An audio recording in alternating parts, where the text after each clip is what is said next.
नमस्कार, आप देख रहे हैं न्यूज वन इंडिया। आपके साथ मैं हूं तरुण अरोड़ा। आज से न्यूज वन इंडिया पर नए शो सरकार की शुरुआत हो रही है। इस शो में आपको सत्ता के गलियारे की हर खबर से रूबरू कराएंगे, हर खबर की इनसाइड स्टोरी दिखाएंगे। सिर्फ सियासत ही नहीं, ब्यूरोक्रेसी की हर हलचल आपको सरकार शो में मिलेगी। नौकरशाही की पल पल की हलचल से लेकर गॉसिप और वायरल किस्सों की पूरी पड़ताल होगी। सस्पेंशन और ट्रांसफर के पीछे की कहानी और चढ़ते पिछड़ते ग्राफ का पूरा विश्लेषण आपको सिर्फ सरकार में मिलेगा।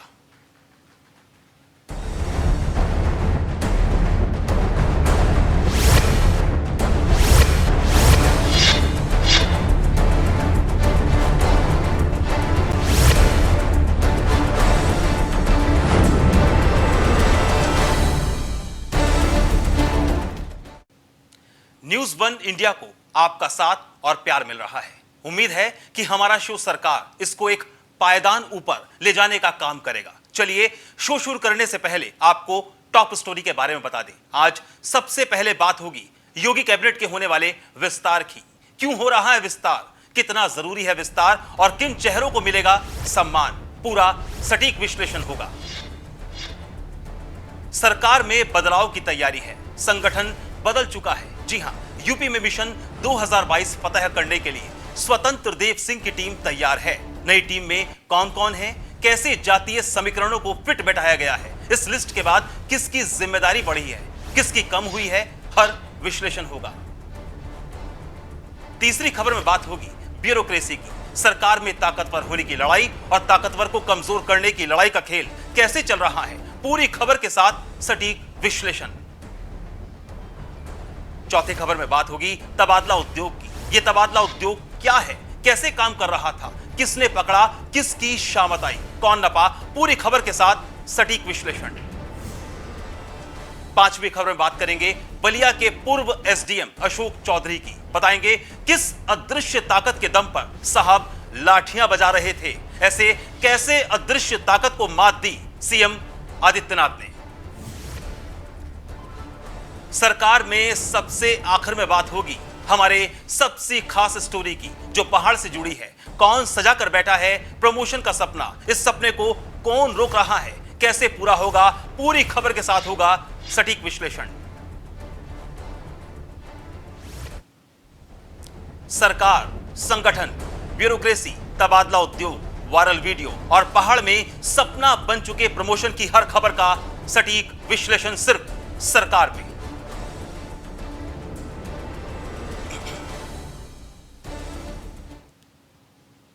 आज सरकार में सबसे पहले बात होगी सरकार की। जी हां, अगली बार सत्ता में आने की कोशिश में सरकार मेकओवर की तैयारी में है। योगी कैबिनेट का विस्तार होने वाला है। मिशन 2022 से पहले आखिरी बार कैबिनेट विस्तार होगा। कैबिनेट विस्तार में रखा जाएगा नाराज विधायकों का ध्यान। कैबिनेट विस्तार के जरिए ब्राह्मणों को लुभाने की कोशिश होगी। सितंबर के दूसरे हफ्ते में हो सकता है कैबिनेट विस्तार। यह खबर देखने के बाद आपके मन में पहला सवाल उठ रहा होगा कि आखिर सरकार को मेकओवर की क्या जरूरत है। चलिए दिखाते हैं आपको ग्राफिक्स के जरिए। क्यों हो रहा है कैबिनेट विस्तार? दो मंत्रियों के निधन से खाली हुए हैं विभाग। मंत्री कमल रानी वरुण और मंत्री चेतन चौहान का निधन हुआ है। अभी तक किसी को आवंटित नहीं हुए हैं ये खाली पड़े विभाग। फिलहाल योगी सरकार में मंत्रियों की संख्या 54 है, जिसमें 6 पद खाली हैं। साल 2022 में यूपी विधानसभा में चुनाव होंगे। उससे पहले राम मंदिर का भूमि पूजन हो चुका है। सरकार को फायदा होगा, लेकिन इसके बावजूद भी बीजेपी के तमाम विधायक नाराज हैं। ये नाराजगी कई बार देखने को मिली। इस पूरे कैबिनेट विस्तार की इनसाइड स्टोरी सुनाएंगे, लेकिन एक बार आपको नाराज विधायकों की तस्वीर दिखा देते हैं। सुल्तानपुर से बीजेपी विधायक देवमणि द्विवेदी, गोरखपुर के सदर विधायक डॉक्टर राधा मोहन दास अग्रवाल, सीतापुर शहर सीट से विधायक राकेश राठौर, हरदोई जिले के गोपामऊ से विधायक श्याम प्रकाश। तो आपने देखा योगी सरकार से कौन कौन परेशान है। क्या सिर्फ यही वजह है? जी नहीं, कैबिनेट विस्तार जितना जरूरी है उतना मजबूरी भी है। इस कैबिनेट विस्तार से न सिर्फ नाराजों को साधने की कोशिश होगी, बल्कि ऐसी टीम बनाने की कोशिश भी होगी जो 2022 में जीत दिला सके। कैबिनेट विस्तार में नाराज विधायकों को साधने की कोशिश, जनता के बीच सरकार की छवि मजबूत करने की कोशिश है। खराब परफॉर्मेंस देने वाले मंत्रियों की छुट्टी करके सख्त संदेश देने की कोशिश भी है। अच्छे काम का इनाम मिलेगा, कुछ मंत्रियों का प्रमोशन भी होगा। 2022 से पहले मजबूत होते विपक्ष को मात देने की कोशिश होगी। सीधी बात, अगर सरकार को दोबारा सत्ता में आना है तो टीम को मजबूत बनाना ही होगा, जनता को विश्वास दिलाना होगा।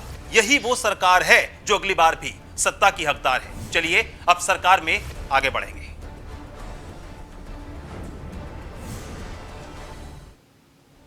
सरकार में अब बात करेंगे बीजेपी की सत्ताधारी पार्टी। सत्ताधारी पार्टी है, सत्ता में बने रहने की कोशिश भी जारी है। सरकार से संगठन में पहुंचे स्वतंत्र देव सिंह ने अपनी नई टीम बना ली है। टीम में 16 प्रदेश उपाध्यक्ष, 7 महामंत्री, 16 प्रदेश मंत्री, 1 कोषाध्यक्ष और 1 सह कोषाध्यक्ष को जगह दी गई है। उपाध्यक्षों की लिस्ट में कानपुर से सबसे ज्यादा 3 और नोएडा से 2 उपाध्यक्ष बनाए गए हैं। अब आपको चेहरे का नाम दिखा देते हैं जिसको प्रदेश उपाध्यक्ष बनाया गया है। नई टीम के नए उपाध्यक्ष लक्ष्मण आचार्य वाराणसी, पंकज सिंह नोएडा, विजय बहादुर सिंह लखनऊ, कांता करदम मेरठ, सलील बिश्नोई कानपुर, दया शंकर सिंह बलिया, नोएडा से सतपाल सैनी, मुरादाबाद सतपाल सैनी, पदम सेन चौधरी बहराइच, नीलम सोनकर आजमगढ़, कमलावती कानपुर, प्रकाश पाल कानपुर, संतोष सिंह लखनऊ, देवेंद्र चौधरी मेरठ, ब्रज बहादुर उपाध्याय हाथरस, सुनीता दयाल गाजियाबाद से। अब आपको नए प्रदेश मंत्रियों से रूबरू करा देते हैं। यूपी के नए प्रदेश मंत्री हैं त्र्यंबक त्रिपाठी संत कबीरनगर, सुभाष यदुवंश बस्ती, संजय राय गाजीपुर, चंद्रमोहन सिंह बुलंदशहर, देवेश कोरी कानपुर, शंकर गिरी को वाराणसी, अंजुला माहौर आगरा, अशोक जाटव चित्रकूट, प्रांशु दत्त द्विवेदी फरुखाबाद, मीना चौबे वाराणसी से, रामचंद्र कन्नौजिया लखनऊ, विजय शिवहरे आगरा, शंकर लोधी लखनऊ, शकुंतला चौहान गोरखपुर, अनामिका चौधरी प्रयागराज, पूनम बजाज अलीगढ़ से। यूपी बीजेपी के नए प्रदेश महामंत्रियों से भी आपका परिचय करा देते हैं। यूपी के नए प्रदेश महामंत्री जेपीएस राठौर जो कि शाहजहांपुर से हैं, गोविंद नारायण शुक्ल अमेठी, अश्विनी त्यागी मेरठ से हैं, अमरपाल मौर्य प्रतापगढ़, सुब्रत पाठक कन्नौज, अनूप गुप्ता लखीमपुर, प्रियंका रावत वाराणसी। नई टीम में वाराणसी से मनीष कपूर को प्रदेश कोषाध्यक्ष बनाया गया है, जबकि बरेली से प्रदेश सह कोषाध्यक्ष संजीव अग्रवाल को बनाया गया है।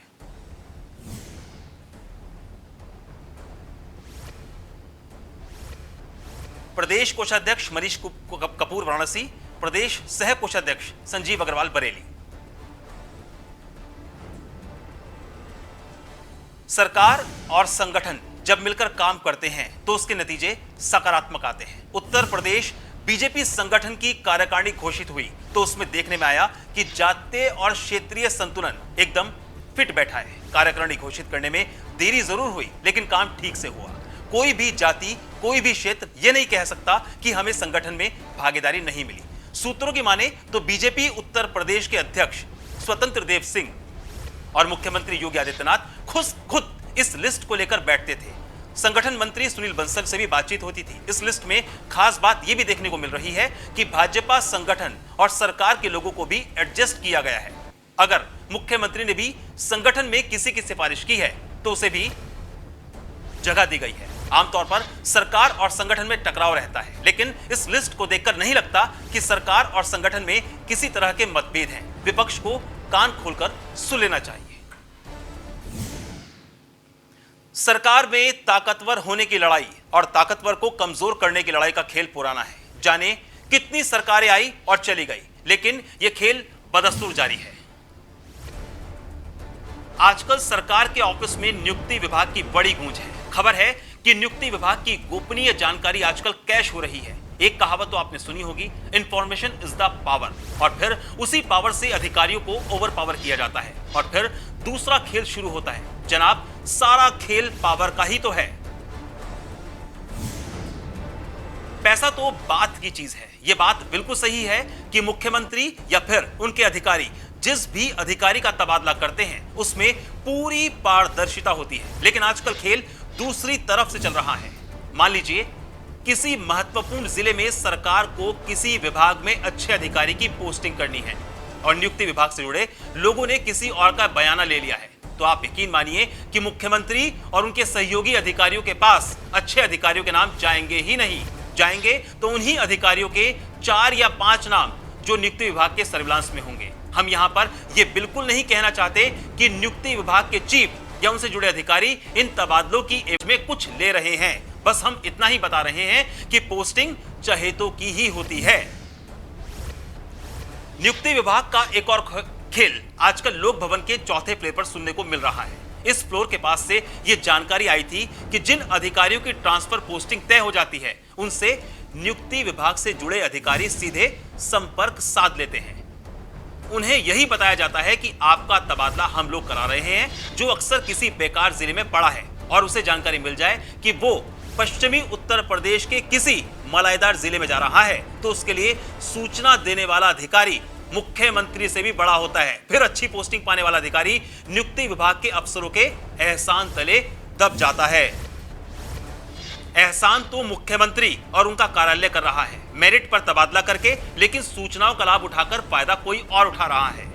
सरकार को अपना सूचना तंत्र लगाकर ऐसे अधिकारियों के दिमाग ठीक करने चाहिए जो इंफॉर्मेशन इज द पावर शब्द का गलत इस्तेमाल कर रहे हैं।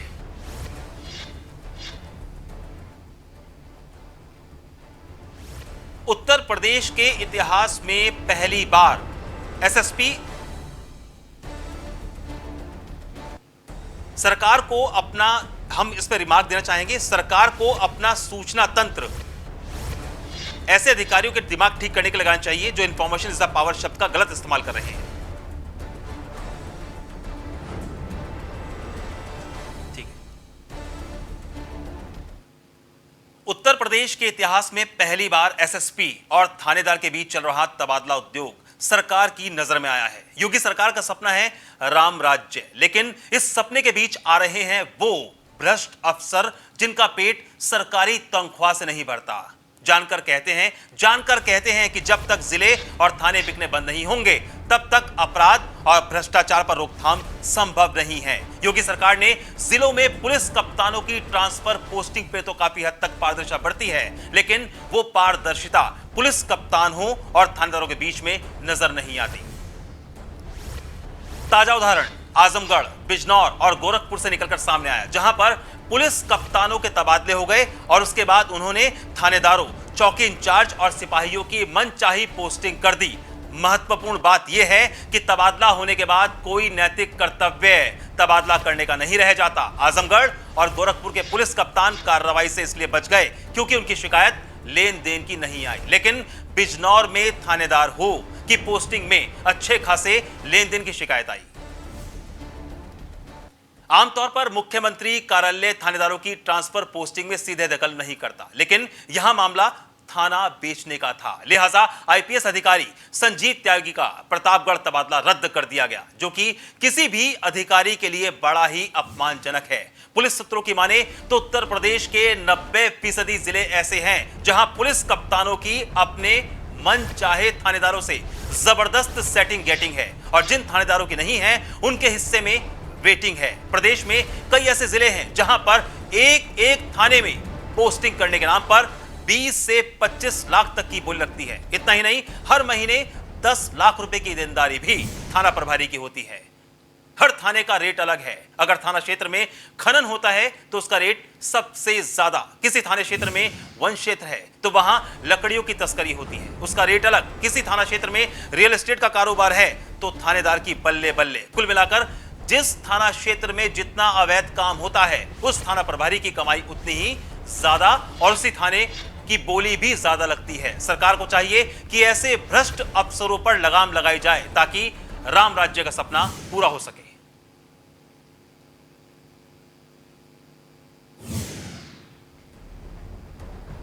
सरकार में अब आपको दिखाते हैं कैसे चलाते हैं पुलिस कप्तान थाना उद्योग। कुछ कप्तान अधिकांश पुलिस कप्तानों के रिश्तेदार पोस्टिंग वाले जिलों में एक्टिव रह जाते हैं, वहीं थानेदारों को मैनेज करते हैं। एक ही एसएचओ बाकी थानेदारों और कप्तान के बीच की कड़ी होता है। कुछ पुलिस कप्तान अपने साथ एक प्राइवेट व्यक्ति रखते हैं। अधिकांश पुलिस कप्तानों के रिश्तेदार पोस्टिंग वाले जिलों में एक्टिव हो जाते हैं, वहीं थानेदारों को मैनेज करते हैं।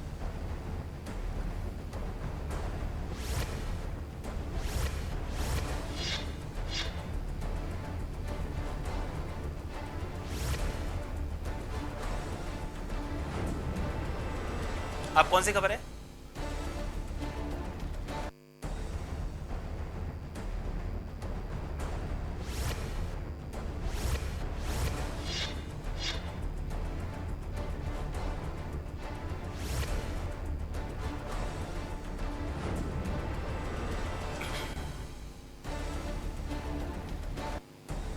अब सरकार में बात होगी कमिश्नरी सिस्टम की। जी हां, कमिश्नरेट बनने से घमंडी और कॉस्को बॉस न मानने वाले आईपीएस अफसरों का इलाज हुआ है। आमतौर पर पुलिस में पावर या तो थानेदार को है या फिर पुलिस कप्तान के पास। इसलिए जो जिले में तैनात कप्तान होते हैं वो अपने डीआईजी, आईजी और एडीजी को ज्यादा भाव नहीं देते। ट्रांसफर पोस्टिंग में उनका रोल 0 के बराबर होता है। अगर उच्च अधिकारी पुलिस कप्तान को कुछ बोल दे तो यह कप्तान की महानता के ऊपर ही निर्भर करता है कि अपने बड़े अधिकारी का काम कर दे।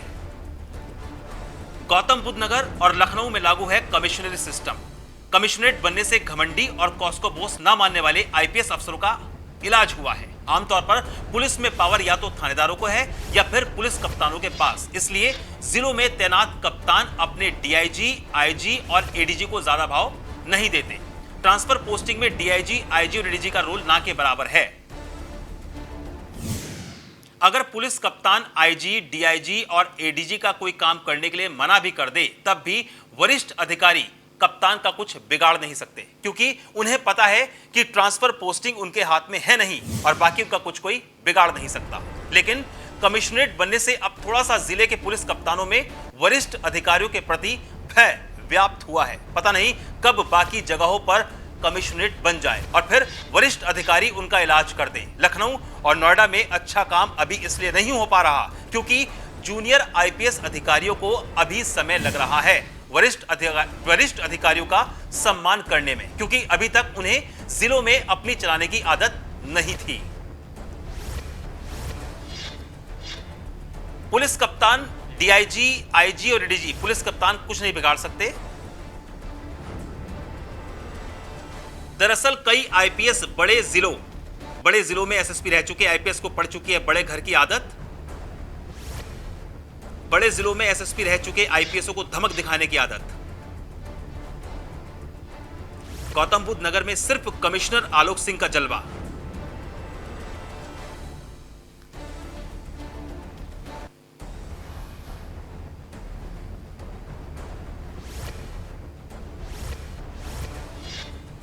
लेकिन कमिश्नरेट में आईपीएस अधिकारियों की भूमिका एक पुलिस क्षेत्राधिकारी के रूप में हो गई है। अधिकारियों में कटौती की गई और काम का बोझ बढ़ गया है। गौतम बुद्ध नगर के कमिश्नर आलोक सिंह को अपराधियों से ज्यादा चुनौती फिलहाल थोक के भाव में तैनात किए गए आईपीएस अधिकारी दे रहे हैं। दरअसल यहां पर कई ऐसे आईपीएस अधिकारी हैं जो बड़े जिलों में एसएसपी के रूप में काम कर चुके हैं, बड़े घर की आदत पड़ चुकी है। लेकिन गौतम बुद्ध नगर में आने के बाद ना तो वह धमक बची है और ना ही जलवा एक जलाल बाकी है। यहां सिर्फ जलवा एक ही व्यक्ति का है, वो है कमिश्नर आलोक सिंह। सिपाही से लेकर थानेदारों के बीच पोस्टिंग का काम आलोक सिंह देखते हैं। आखिरकार देखिए क्यों ना, मुख्यमंत्री ने उनके ऊपर बड़ी जिम्मेदारी सौंपी है और रिजल्ट देना उनके हाथ में है। इसी वजह से यहां तैनात अधिकांश आईपीएस अफसरों का मन नहीं लग रहा है, उनमें चाहे संकल्प हो या फिर अखिलेश मीणा। ये दोनों आलोक सिंह के चक्रव्यूह से निकलने में कामयाब हो गए। कुछ और अभी बचे हैं जो शासन में लगातार यहां से निकलने के लिए सिफारिश लगा रहे हैं और नोएडा में आगमन अब उन अधिकारियों का हो रहा है जिनके अंदर ना तो कोई ईगो है और ना ही ज्यादा जलवा उन्हें चाहिए। कमिश्नर आलोक सिंह को चुनौती दे रहे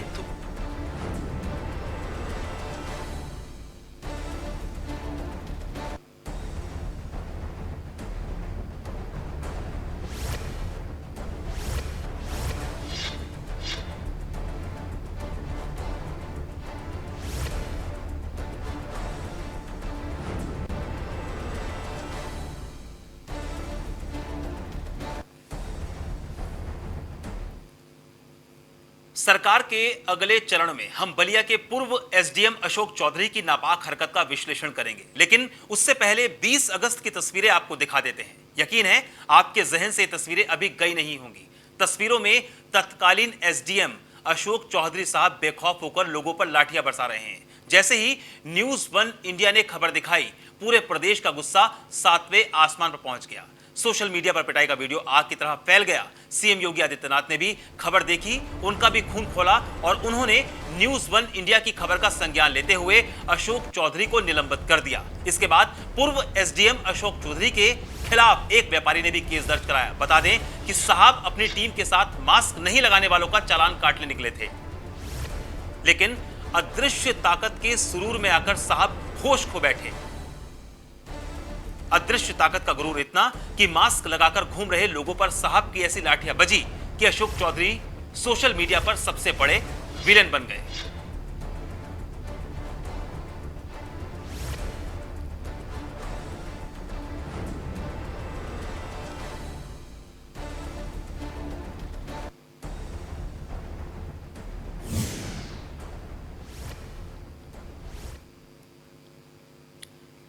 ये देखिए, ये वो एफआईआर की कॉपी है जो एक व्यापारी ने पूर्व एसडीएम बलिया के खिलाफ दर्ज करवाई है।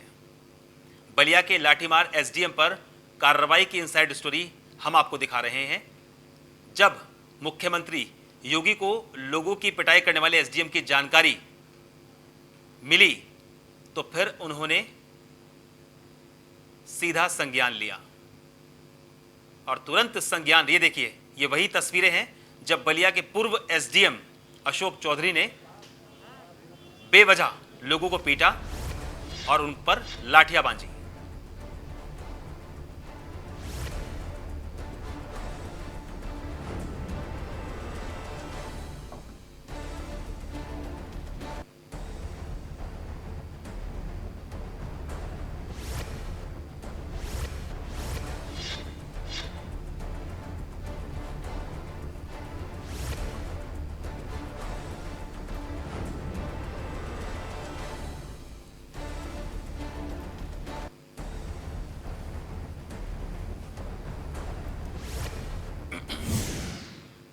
सरकार में अब एक और तबादले की इनसाइड स्टोरी दिखाते हैं। अभी हाल ही में एक अधिकारी विद्या शंकर सिंह को मुरादाबाद का वीसी बना दिया गया था, लेकिन अचानक उनका तबादला रद्द कर दिया गया। विद्या शंकर सिंह को मुरादाबाद का वीसी बनाया गया, लेकिन अचानक विद्या शंकर सिंह का तबादला रद्द। अब आपके मन में सवाल उठ रहा होगा कि आखिर यह तबादला क्यों रद्द किया गया। सरकार में हम आपको एक्सक्लूसिव बताते हैं इसके पीछे की कहानी। जी हां, नियुक्ति विभाग के चीफ मुकुल सिंघल ने मुख्यमंत्री योगी को बताया था कि विद्या शंकर सिंह पीसीएस अफसर हैं, जबकि वो पीसीएस डायरेक्ट नहीं थे बल्कि प्रमोशन पाकर पीसीएस अधिकारी बने थे। ये बात जब मुख्यमंत्री को पता चली तो उन्होंने मुरादाबाद विकास प्राधिकरण से विद्या शंकर सिंह का पत्ता तत्काल काट दिया।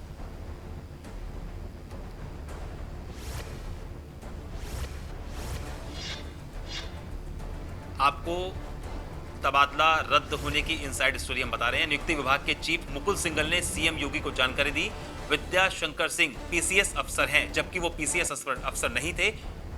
प्रमोशन पाकर वो पीसीएस अधिकारी बने थे।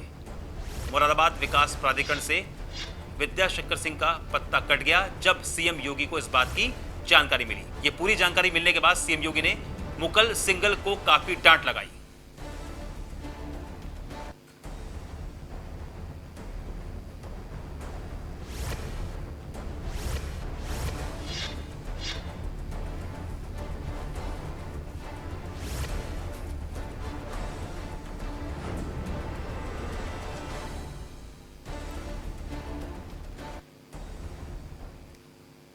आइए अब बात करते हैं पश्चिमी उत्तर प्रदेश के बड़े जिले गाजियाबाद की ब्यूरोक्रेसी की। गाजियाबाद के पूर्व नगर आयुक्त दिनेश सिंह की कुछ कहानी और चटपटे किस्से सुनाते हैं। दरअसल शुरू से ही दिनेश सिंह की गिनती धाकड़ और तेज तर्रार अधिकारियों में होती है। इनकी सबसे खास बात यह है कि जो भी इनकी मदद करता है वो इस बात का मुगालता कतई ना पाले कि दिनेश सिंह बदले में उसकी कोई बात सुनेंगे। कई ऐसे राजनीतिक और ब्यूरोक्रेसी जुड़े लोग हैं जिन्होंने दिनेश सिंह की मदद की, लेकिन बाद में दिनेश सिंह से उनकी बुराई ही करते नजर आए।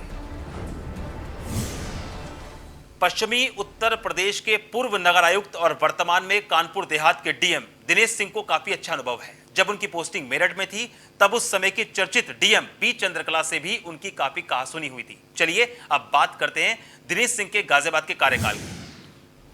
उनके बारे में कहा जाता था कि टी फैक्टर की वजह से वो काफी मजबूत अधिकारी हैं। इसी वजह से मजबूत महिला आईएएस अधिकारी रितु माहेश्वरी से भी कभी कभी वह बातों बातों में भिड़ते नजर आते थे। रितु माहेश्वरी के नोएडा जाने के बाद अजय शंकर पांडे के साथ भी उनका यही रवैया जारी रहा।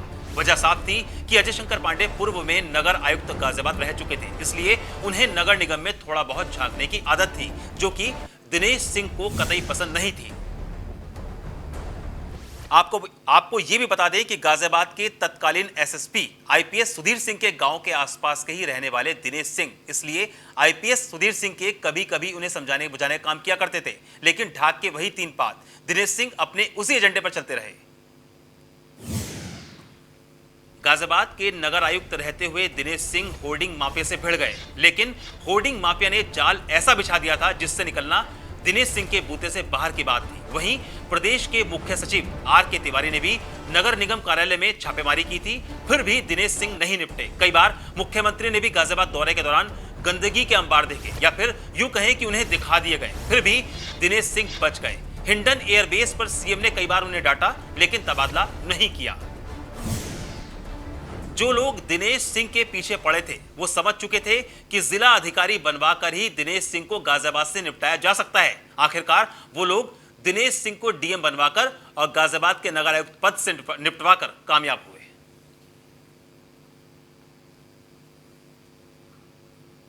अब बात उत्तराखंड की। यहां भी सत्ता और नौकरशाही में हलचल जारी है। खबर पहाड़ की ब्यूरोक्रेसी जुड़ी है।